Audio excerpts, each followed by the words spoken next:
32 divide 4 times 5 minus 7 gives us minus 2 cube. Now 32 divide 4 times minus 2 cube, it means minus 8.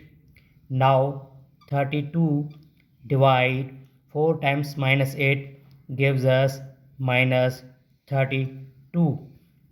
The final answer is 32 upon minus 32 gives us minus 1.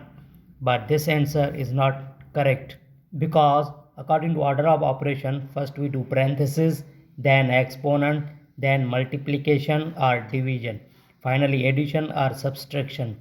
Remember that in multiplication and division have equal priority, and we have worked from left to right. Same applies addition and subtraction.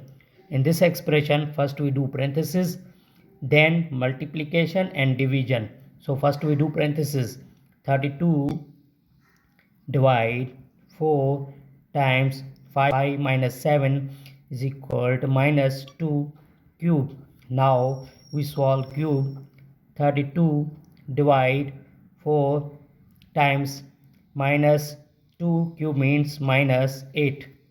Now we solve division. 32 upon 4 times minus 8. Now 4 cancels to 32 into 1 and 8. So 8 times minus 8 gives us final answer is minus 64. This is the right answer.